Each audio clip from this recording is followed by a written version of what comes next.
Did Maori murder and eat the indigenous New Zealand Chinese? Zheng He was a Chinese explorer who led great voyages on behalf of the Chinese emperor. His voyages were diplomatic, military and trading ventures, lasting from 1405 to 1433. On Gavin Menzies' comprehensive website, the links in the description section, are reports of Zheng He's fleet's voyages from South America to New Zealand and Australia. Detailed below are some extracts which provide further evidence that the Chinese arrived in New Zealand long before Maori. These fairly modest claims were met with an apoplexy from New Zealand historians, a quite astonishing reaction, and one which in my experience only arises from those who have something to fear. Did New Zealand historians secretly know the Chinese had occupied New Zealand before the Maori got there? It was certainly a subject which merited further research.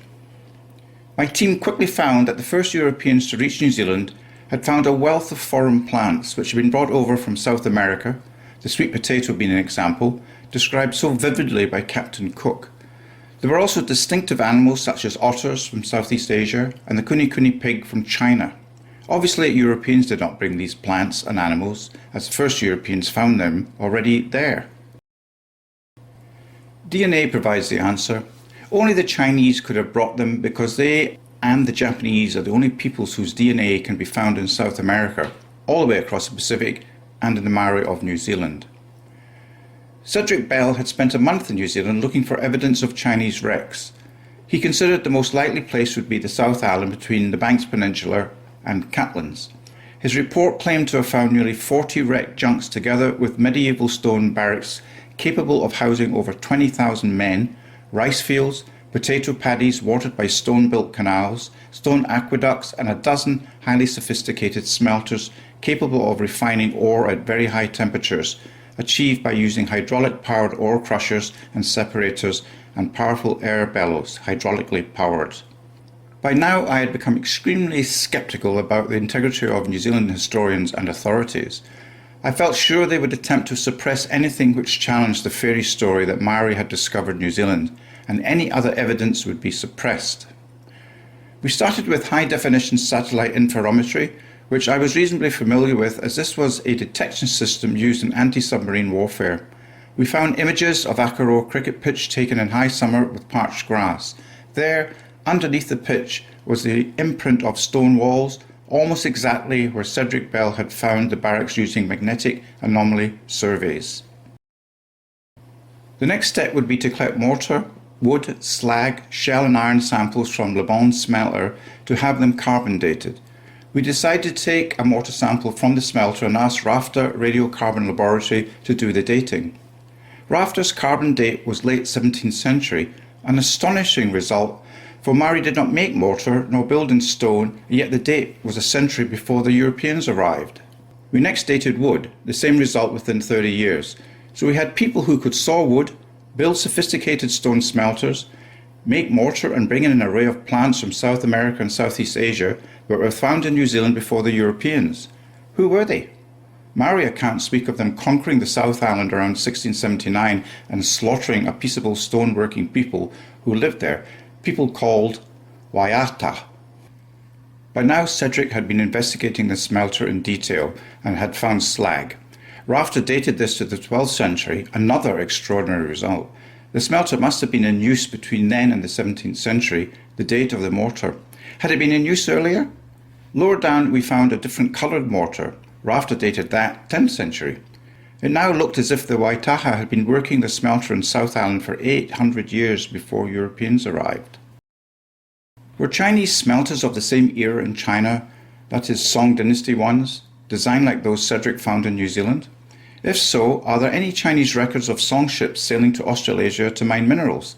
The answer was yes and yes. Huge Song ships manned by up to 1,000 men sailed to mine minerals from lands in the far south. During the Song Dynasty, smelters were greatly improved to incorporate hydraulically powered bellows, crushers and separators. By now I was sure the Waitaha were in fact Chinese. Had their DNA been tested? Antonio Bowen-Jones, my brilliant young researcher, found Dr. Geoffrey Chambers' DNA report into the Maori. Their female mitochondrial DNA was Chinese from Taiwan, and that their male Y chromosome Polynesian. The penny dropped. The Polynesian people from New Zealand's North Island had invaded the South Island in about 1670, as their own history claimed, murdered the Waitaha men and took their womenfolk, Chinese women originally from Taiwan. We now turned our attention to examining Cedric's wrecks. Ground-penetrating radar will not peer down more than a few metres in wet saline sand, so we had to find another system. We decided upon an electromagnetic conductivity survey similar to the one which had been successfully deployed on the Sacramento junk site in California. Purists can argue this survey does not corroborate Cedric's discovery of two junks side by side in Le Bon's Bay, but I have extensive experience of analysing EM images and consider that it does, albeit Cedric's configuration is wrong. In my view, there are two junks down there and a third object of unknown provenance. By this stage, I was sure beyond reasonable doubt that the main thrust of Cedric's work was correct, if not in every detail. He had found a fleet of wrecked junks, barrack blocks to house the stranded sailors, rice and potato fields to feed them, and an earlier mining colony with smelters, roads, canals, and viaducts. We decided to investigate one further site in some detail before going public, after which the government would take over and all the sites would be barred to us. We chose Māori because there Cedric had located three of the huge Leviathans, more than 100 metres long and 50 metres wide, to use Cedric's epic phrase, as large as a football pitch. I had come to the conclusion some catastrophe must have overtaken Zooman's fleet. My hunch was that a tsunami had caught Zooman north of Campbell Island and Auckland Island. In early 2003, Dallas Abbott and her team found that a comet hit the ocean 48 degrees south, 166 degrees east, and had smashed a crater 22 kilometres wide in the ocean bed. The resultant tsunami that hit Stewart Island had thrown beach sand 700 foot up the hillside. The wrecks which Cedric had found were entirely consistent with a comet hitting the ocean some 100 kilometres south of Zooman's fleet as it retraced its passage northwestwards from Campbell Island along the edge of the ice. If this were the case, the waves would have broken Zooman's fleet to bits, carrying some junks well inland and burying others in cliffs.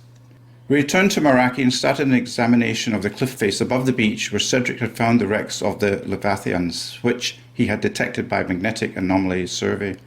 There it was, a monster junk impaled in the cliff upside down and at 40 degrees bow up, the outline of its hull shape clear for all to see.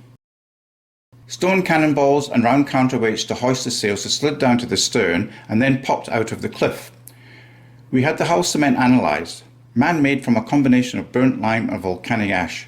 Here was the first treasure ship found at long last. We decided to go public with all our information, placing it on our website, together with all the reports for all the world to see. Cedric Bell has been wholly vindicated, and I congratulate him for his inspired work of genius.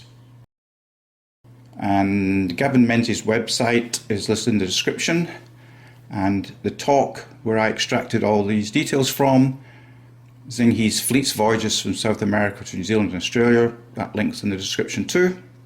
Thank you for listening. WhangāreiTim.